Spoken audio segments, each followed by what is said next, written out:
Welcome to Kennesaw State University Wellbeing KSU Podcast. I'm one of your hosts, Oshun, a marketing intern student with health promotion and wellness. Today, we're talking about a topic that nearly every college student faces at some point, job rejection. Whether it's a missed internship, we went with another candidate email, or simply being ghosted after an interview, it can take a real toll on your confidence and mental health. In this episode, we will explore how to cope with rejection, shift your mindset, and build resilience in the face of career challenges. Joining us today are two guests from KSU's Department of Career Planning and Development, Anthony Holmes, Director of Career Advising and Planning, and Heather Owens, Associate Director of Career Advising and Planning. Together, they bring a wealth of knowledge about what it takes to grow through rejection and come out stronger. Anthony and Heather, thank you for joining us to provide students and the KSU community with insights and how we advocate for them openly and behind the scenes. Thank you so much for having us. We're happy to be here. Excited to get to chat with you guys. Of course. And to start, can you briefly describe the Department of Career Planning and Development, what you all exactly do, and what programs and services are available for students? Of course. So we are a one-stop career shop. So we are there to meet all of the students' needs. So that can be resume review, looking at cover letters. If students are interested in applying to graduate school, we can help them with that process. Also interview coaching. So if you have this big, amazing opportunity coming up and you're just not sure what people are going to ask you, we can help in that way as well. We also facilitate internship credit. So students, they get practical experience in the real world, and we can help them get academic credit for that. Lastly, I would note that we also operate Handshake, which is our online job search portal. So you can upload your resume there, create a profile, and hopefully get connected to employers and opportunities within the area and beyond. Yeah, well, I think that's amazing because I did not realize that you all handle Handshake as well as the internship credits. So if a student does get an internship, they would go to the office or just email you all for... Well, they'd want to connect with their career and internship advisor, and the best way to do that is to schedule an appointment through EAB Navigate. So that is the same platform that you use for your academic advisor, and you'll just choose career planning and development as the care unit instead of academic advising. And your career and internship advisor can walk you through the whole process and how to apply, how to get credit, what are the rules and regulations, how many hours you have to work in order to get credit, and how many hours of credit you can get depending on how many hours you're working. Okay, that's amazing. I'm so sorry about that. No, that's a great question. Of course. And so why does job rejection feel so personal, especially for students? What's happening emotionally when we don't get the opportunity we were hoping for? That is such a good question. I think especially as someone who's just jumping into the job market, it feels really personal because you are like fresh and new. You're like, growing into the position that you want to be in, right? And so kind of putting yourself out there is really difficult and can be really vulnerable in a way. And so it can take a toll on you, can take a toll on how you feel about yourself and your skill sets if you do continue to get rejections. And I think it's important to remember that's completely normal. We're all going to apply for tons of different positions, and we're going to end up in the right place, but sometimes it takes a little bit of time. Yeah. Well, that's something great to, I feel like, acknowledge and also remember when going towards, applying for internships. So. Yeah. So you kind of briefly already spoke on it, but rejection can feel really discouraging, especially when students are putting themselves out there.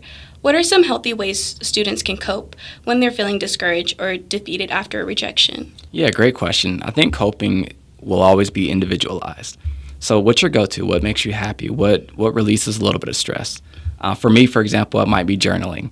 It might be admitting I was so excited about this opportunity and it didn't come to pass, and kind of letting out my feelings. I think it's important not to push things down and to acknowledge that you are disappointed. For others, it may be, talking to a friend, talking to a trusted mentor, a family member. It might be asking someone who is fairly successful about their experiences in the job market or searching for opportunities. You might find in talking to others that, sometimes the path is typically a little rocky. Not everyone gets their first internship or job that they apply to. So those are just a couple of things that I would suggest. And do you have any coping mechanisms or? I come from like a music background and used to have to do a lot of auditions. And it almost for me became a game of how many applications can I put in? How many rejections can I get? And so I had a group of friends and we were all doing the same thing. And it became like, how many rejection letters did you get this week? You know, almost like to make it's not a fun thing, but to make it something that doesn't feel quite so personal. Like it's just an application. It's just one more resume that we sent out, you know, still having the research that we did about that company or about the role that we might play with that company, but really understanding that it's volume and that we're all going to get rejected. I think having a group of people who understand that. So I agree with Anthony that like having your colleagues, having your friends to talk about it and understanding that everyone's going to be in the same place for a little while. Yeah. I think that's an amazing outlook. Yeah. What advice would you give to students about what to do during the in-between or period of waiting after applying or being rejected while they're figuring out the next steps? Yeah, I think there's always an opportunity for evaluation, right? So looking at your materials, was there something that I could have, improved or done better with my resume? You can evaluate how you approach the process in general. Did you blanketly apply to this organization, or did you reach out to a contact there? Did you try to network a little bit? Did you create a cover letter? For example, a lot of people don't create cover letters because it feels like a waste of time. And by your laugh, you may have been in that situation before where there was an opportunity to upload one and you didn't. And I've been in that situation too, so no judgment. But yeah, just an opportunity for reflection. I would also say, I don't know that there really is an in-between. And the reason I say that is because people get their hopes up and they see this opportunity that they like and they apply and then they wait on a response. But the truth of the matter is, if you stop and wait, you might be missing out on other opportunities that might be is equally great or perhaps even better. So I would say apply until you get an opportunity, until you get a job. And that's not just interviewing. That's like, name on the dotted line, you've signed, you looked at the benefits, everything is copacetic and good to go. I would say don't put all your eggs in one basket because it can really deter the process. That's fair. And I would treat it a little bit like a science experiment. Honestly, I would say track your results. So think about the resume that you put in. Maybe you built a resume that you thought was great for that particular job, but maybe you came to the Career Center and we said, maybe try this new edition, or maybe let's reformat. And you can always say, okay, so which one of these resumes am I getting more traction with? I also recommend keep track of all of your applications too. That can be something that can help you in the in-between, is looking at how many applications you've put in, where did you apply, were you successful, what was your next step. So keeping track can be really helpful, staying organized. I think those are the things to keep in mind when you're in between. And I would say too, if you have seen that the application has closed, you can send one communication, just one, to the recruiter or to the hiring manager and say, hey, I am still interested in this position. I just wanted to let you know that I have put in my application and I'm looking forward to hearing from you. You could include some of your skill sets that you think would be valuable for that position. But we recommend that you only do that one time. Yeah. I know it's hard to wait for a response, for sure. And just to piggyback on Heather's point, about staying organized, I tend to use Excel sheets. So in my Excel sheet, I'll write the company name, the title of the position. I'll write, when I applied, any feelings that I have about the opportunity. But I'm very strategic in how I name that Excel sheet. So I name it only takes one. And that's like a mental aid for me, because sometimes you apply, and you've applied to 50 jobs and you're like, dang it, like all 50 rejected me. But the truth of the matter is you can't work 50 jobs at one time. You can only work one job, especially if it's the full-time job. So you really only need one. Yeah. So that's what I try to remind myself, and it helps me kind of keep a positive mindset moving forward. I think tracking the job applications is kind of funny as well, because I was using this planner called, I don't know if you're familiar with Notion.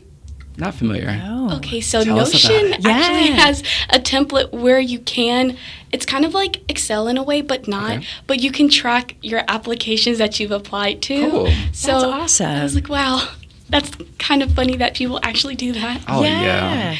I love to actually track the research that I've done on a company, because if you're applying to 100, 200 different companies, and let's say a month down the line, they're like, oh my gosh, I want them to come in for an interview. And you've put in so many applications, you have no idea what's happening. So I think it's always great to have what research you did right away when you applied to that position, so that if they call you for an interview that next day, you're not scrambling and panicked. You're like, oh, I have all of my information. I'm organized. I'm ready, And even having that resume that you put in labeled with your name and the name of the company can also be helpful, because then you have that resume Right. that you applied with. That's an amazing tip, actually. And so I know you all briefly kind of spoke on it earlier, but can you kind of give us a little bit more information as far as the career coaching or the resume building and mock interviews that you all do? Sure, we can do that. Yeah. So across our department, we have around 15 different advising staff that can meet with students. And we are all given different populations. So let's just say that you are in business. We have 3 advisors that are dedicated to business students. So we have career and internship advisors that are experts in their realm. So that way, if they are reviewing your resume, your cover letter, anything like that, they're familiar with the questionings, they're familiar with the questions, they're familiar with the format and what's expected within that industry. So I know Heather briefly mentioned it before, but we do appointments with students. They're 30 minutes in length. For those career coaching appointments. You can meet with us virtually, or you can meet with us in person. We have no preference. Some people turn their camera on and they greet us with a smile, and sometimes we are talking to letters, their first and last initials. But that's okay, because we want to meet students where they are. We want to make sure that they're comfortable. Interview coaching, by contrast, it takes a little longer, because we want to make sure that we have knowledge on that job and its responsibilities, and then ask relevant questions. So for our interview coaching sessions, we take about an hour to do that. Now, if you meet with us for interview coaching, you're going to meet with one of our senior level staff. So either an associate director or a director. Yeah. So basically one of you all? Or? One of us, yeah. So if you have an interview coming up, you can schedule an hour-long appointment. I think that those are always so helpful to just boost your confidence and have somebody kind of give you a little bit of feedback, because when you go into an interview, you're not always going to get that feedback. In fact, most of the time, you're not going to get feedback from the recruiter or from the HR manager. They just don't have time. So it's good to have some of us who speak to employers all the time be able to give you feedback in real time. We also have Big Interview, which is our AI platform, so you can check that out on our website. It's great because you can practice your interview skills in your pajamas in your living room, so really convenient. And that's great to use before you have an appointment with us, to kind of just get a groove, figure out kind of what you want to say in an interview. So that's one of the super helpful tools that are on our website. Of course, and it's called Big Interview? Big Interview. Okay, and do you mind briefly telling us a little bit about it? Sure. So it's an interactive AI program, and students can pick different tracks, and it can be for whatever your major is. So if you are a psychology major, there is a track. If you are an accounting major, there's a track. And they have tracks for internships, entry-level positions, mid-level positions. So it's lots of different information. They give you tips on how to answer a question. So if you get into that interview and you're like, I have no idea how to answer this question, I don't know how to use the STAR method, I don't know what the STAR method is, it'll help you walk through those particular issues that you're having. And then it will record your answer. What's great about this is that when you look back at it, you can say, oh my gosh, that was such a great answer. I want to write that down so I can use it for later. Or you can say, that was not my best answer and I want to do that again. And the AI will also give you feedback. So it'll say how many times you used filler words like or I get dinged for that every single time. There it is. Now that I pointed it out.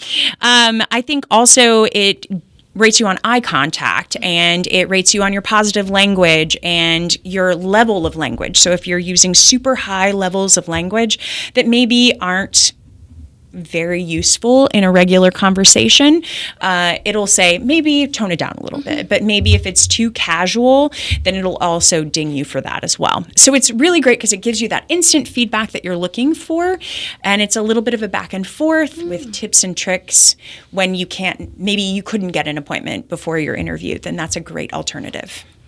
I'll just add briefly. One of the things that I like about Big Interview is that there's an interview curriculum as well.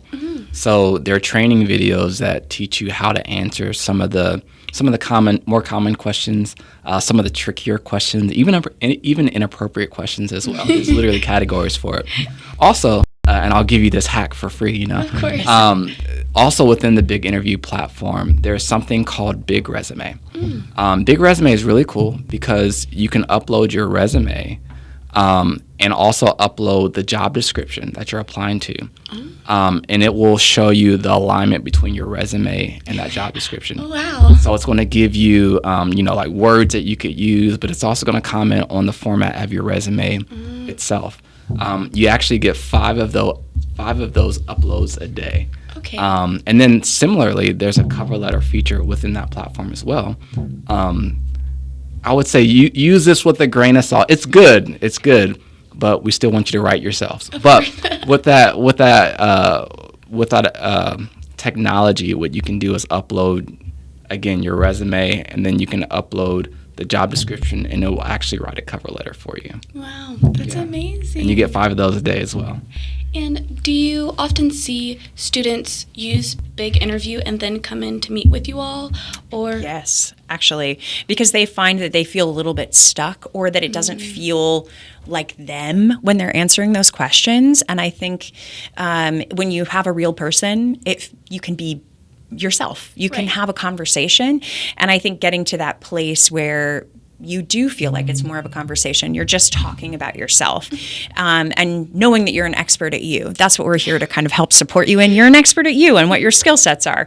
But sometimes you get a little bit stuck with the platform, even though it's really great and we love it. There's something about talking to a real human, that's really special and makes it easier to talk about yourself. Well, those were great resources that you've shared, and thank you so much. Of course. So thank you so much for sharing your experiences. You both have given us a lot of great insight, honestly. If a student is interested in getting involved with the Department of Career Planning and Development, how can they connect with you all or someone in your office? Yeah, they can go to our website, which is kennesaw.edu/careers. You can also schedule an appointment through EAB Navigate. Just choose Career Planning and Development instead of Academic Advising. Great. Thank you so much. You're welcome. And that wraps up our conversation for today. I'd like to thank Anthony Holmes and Heather Owens again for joining me for an insightful conversation about offering thoughtful, practical advice on how to bounce back from job rejection and build confidence in your career path. Thank you for tuning in to today's episode of Wellbeing at KSU Podcast.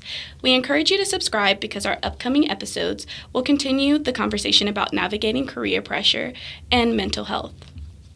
If you're listening and ever find yourself in need of support, please don't hesitate to reach out.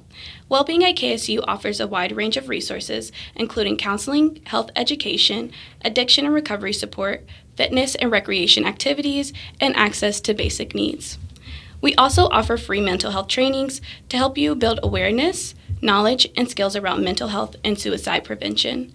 To learn more or register, visit our website at kennesaw.edu/wellbeing or send an email to wellctr@kennesaw.edu. If you have suggestions for future podcast topics, we'd love to hear from you. Just send us an email at the same address. Thanks again for listening to Wellbeing at KSU Podcast, where we provide tips to elevate student well-being.